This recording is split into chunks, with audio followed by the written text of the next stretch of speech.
Hello everyone, I am Sonamoni. Sonamoni learning সেন্টারে সবাইকে স্বাগত।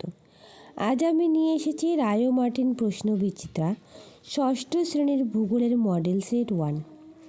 দেখো, শুরু করার আগে তোমাদের আমি একটু সিলেবাস সম্বন্ধে একটু বলবো। দ্বিতীয় পর্যায়ক্রমিক মূল্যায়নে কোন কোন চ্যাপ্টারগুলো থাকবে। দেখো, 1 নম্বরে থাকবে জল, স্থল, বাতাস, বরফে ঢাকা মহাদেশ, আবহাওয়া ও জলবায়ু, ভারতের জলবায়ু, ভারতের মাটি, ভারতের স্বাভাবিক উদ্ভিদ, ভারতের অরণ্য ও বন্যপ্রাণ। এই 7টা অধ্যায় থেকে এবারের প্রশ্ন হবে 50 নম্বরে। তাই তোমরা প্রতিটা অধ্যায় খুব ভালো করে পড়বে।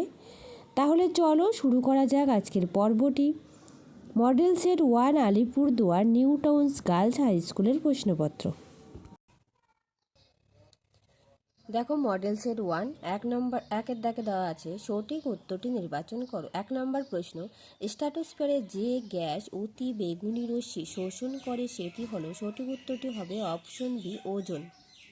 পরের প্রশ্ন 2 দাগ, প্রতি 1000 মিটার উচ্চতা বৃদ্ধিতে তাপমাত্রা হ্রাস পায়। সঠিক উত্তরটি হবে অপশনে 6.5 ডিগ্রি সেলসিয়াসে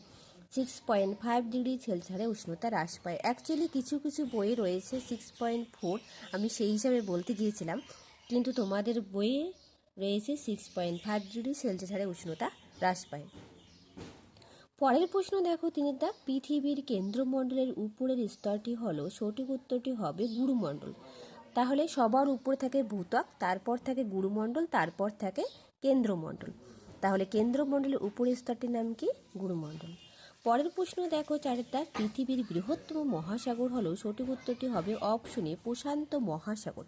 প্রশান্ত মহাসাগর পৃথিবীর বৃহত্তম মহাসাগর। পরের প্রশ্ন 5 দাগ, আন্টার্কটিকা মহাদেশে ভারতের প্রথম গবেষণা কেন্দ্র হলো। সঠিক উত্তরটি হবে অপশনে দক্ষিণ গঙ্গোত্রী।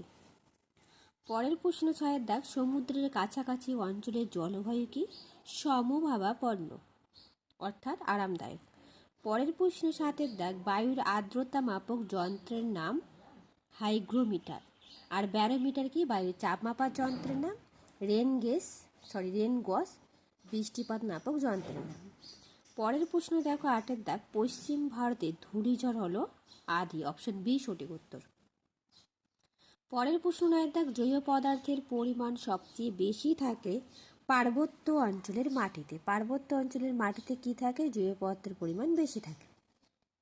পরের প্রশ্ন 10 দাগ, শ্বাসমূল ঠেসমূল দেখা যায়। সঠিক উত্তরটি হবে অপশন বি, লবণাম্বু অরণ্যে। পরের প্রশ্ন 11 দাগ, বন্যপ্রাণী সংরক্ষণ আইন চালু হয়। সঠিক উত্তরটি হবে অপশন বি, 1972 সালে।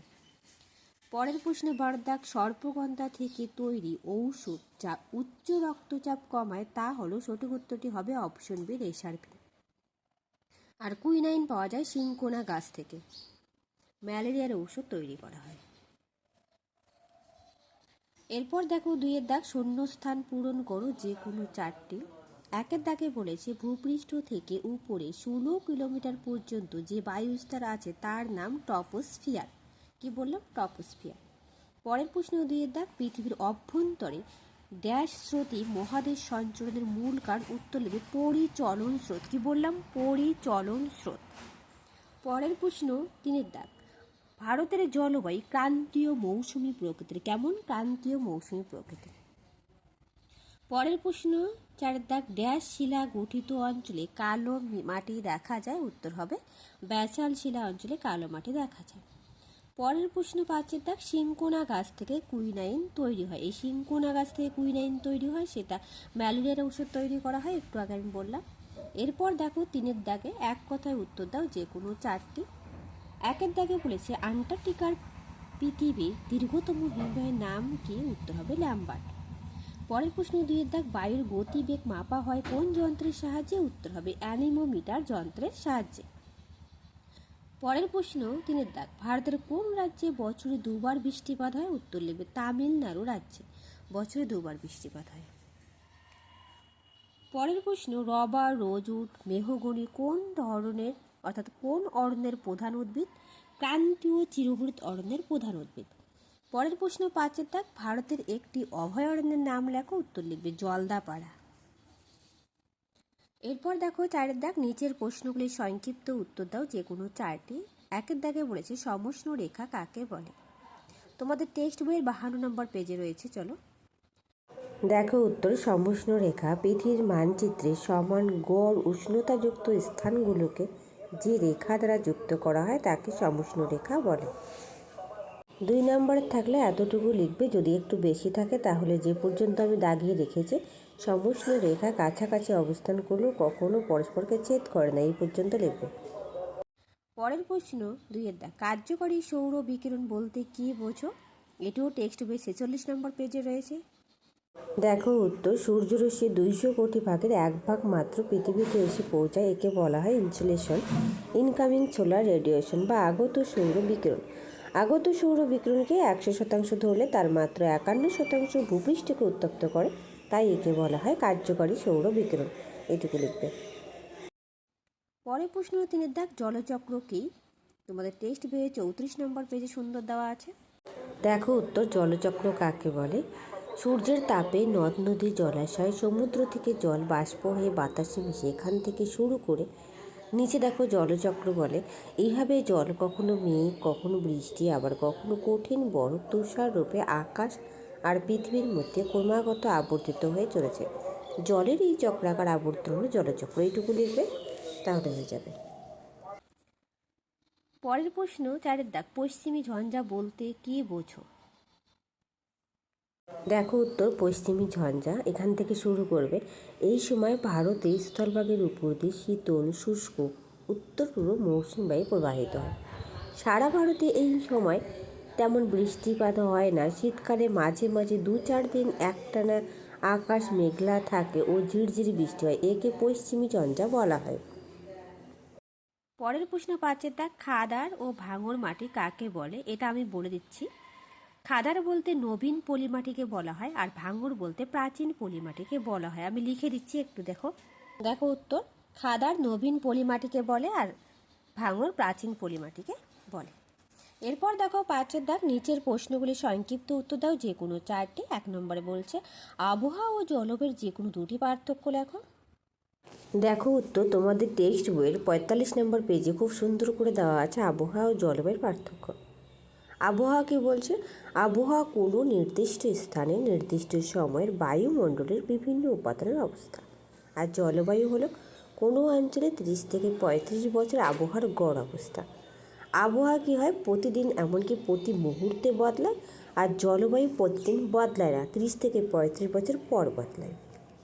আবহাওয়া স্বল্প পরিসরে পরিবর্তিত হয়, জলবায়ু অঞ্চলভেদে পরিবর্তিত হয়। এইটুকু লিখবে। পরের প্রশ্ন দিয়ে দাও, প্যানজিয়া ও প্যান্থালাসা বলতে কি বোঝো? দেখো, 50 কোটি বছর আগে পৃথিবীর মানচিত্রটা এখনকার মতো ছিল না। একটাই বিরাট অখণ্ড স্থলভাগ বা মহাদেশ ছিল, যার নাম প্যানজিয়া। আর প্যানজিয়ার চারদিকে ছিল বিরাট জলভাগ বা মহাসাগর, তার নাম প্যান্থালাসা। এইটুকু লিখবে। পরের প্রশ্ন 3 দাগ, আন্টার্কটিকা জীবজগতের সংক্ষিপ্ত পরিচয় দাও। দেখো উত্তর। আন্টার্কটিকা জীবজগৎ চির তুষারে ঢাকা। আন্টার্কটিকার কোনো গাছপালা নেই। একমাত্র গ্রীষ্মকালে সমুদ্রের ধারে কোথাও সামান্য বরফ গলে গেলে মস, লাইকেন, শ্যাওলা জন্মায়। আন্টার্কটিকার একমাত্র স্থায়ী বাসিন্দা পেঙ্গুইন পাখি। ভয়ঙ্কর ঠান্ডাতেই এরা অভ্যস্ত। চারপাশে সমুদ্রে প্রচুর মাছ, সামুদ্রিক পাখি, তিমি, শিল দেখা যায়। আন্টার্কটিকার সমুদ্রে চিংড়ি জাতীয় ক্রিলে ভর্তি। মাছ, ক্রিল হলো পেঙ্গুইনের প্রধান খাদ্য। এইটুকু লিখবে।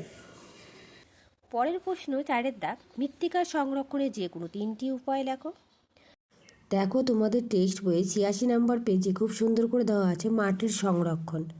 মাটির উপরের স্তরে নানা জৈব পদার্থ থাকে, এখান থেকে শুরু করে দেখো পয়েন্ট করা আছে না সংরক্ষণ। পশুচারণ নিয়ন্ত্রণ মাত্রায় করা উচিত, একটা পয়েন্ট করবে। মাটির বেশি গভীরে খনিজ সম্পদ আহরণ বন্ধ করা উচিত। পাহাড়ের ঢালু অংশে ধাপ কেটে চাষ করা উচিত। গাছ কাটা বন্ধ করা উচিত। এই পয়েন্টগুলো লিখে দেবে। পরের প্রশ্ন 5 দাগ, পার্বত্য নাতিশীতোষ্ণ অরণ্যের গাছগুলি যে কোনো 3টি বৈশিষ্ট্য লেখো। দেখো, পার্বত্য নাতিশীতোষ্ণ অরণ্য দেবদারু যেটা লেখা আছে, এই পয়েন্টগুলো লিখবে। বৈশিষ্ট্যগুলো লিখবে। পাতাগুলো সূচালো হওয়ায় বরফ জমে থাকতে পারে না। গাছগুলো দেখতে মোচার মতো, সোজাভাবে অনেক দূর পর্যন্ত উঠে যায়, কাণ্ড নরম হয়। এই কয়েকটা পয়েন্টই লিখে দিবে, তাহলে ফুল মার্কস পেয়ে যাবে। কেমন? এরপর দেখো 6 দাগ, নিচের যে কোনো দুটি প্রশ্নের উত্তর দাও। 1 নম্বর, চিত্রসহ পৃথিবীর তাপমণ্ডলের বর্ণনা দাও। দেখো তোমাদের টেক্সট বই 52 নম্বর পেজে খুব সুন্দর করে দেওয়া আছে। এটা তোমরা অবশ্যই ছবিটা আঁকবে, এঁকে লিখবে, কেমন? পরের প্রশ্ন 2 দাগ, বিশ্ব উষ্ণায়ন কি, এর প্রভাবগুলি লেখো। দেখো এটিও তোমাদের টেক্সট বইয়ে খুব সুন্দর করে দেওয়া আছে এবং আমি দাগিয়েও রেখেছি, এই পর্যন্তই লিখে দেবে। পরের প্রশ্ন 3 দাগ, ভারতের মৌসুমী বায়ুর প্রভাব সম্পর্কে আলোচনা করো। দেখো ভারতের মৌসুমী বায়ুর প্রভাব, এই প্রশ্নটা খুবই ইম্পর্টেন্ট, তোমাদের পরীক্ষাতে আসার খুব সম্ভাবনা রয়েছে। তোমাদের বইয়ের 82 নম্বর পেজে রয়েছে, সেখান থেকে সবাই পড়ে নেবে। তার সাথে বলে রাখি, যদি তোমাদের ভিডিওটা ভালো লেগে থাকে প্লিজ একটা লাইক, শেয়ার অ্যান্ড কমেন্ট করবে, আর যা নতুন সাবস্ক্রাইব করে পাশে থাকবে। Thank you everyone.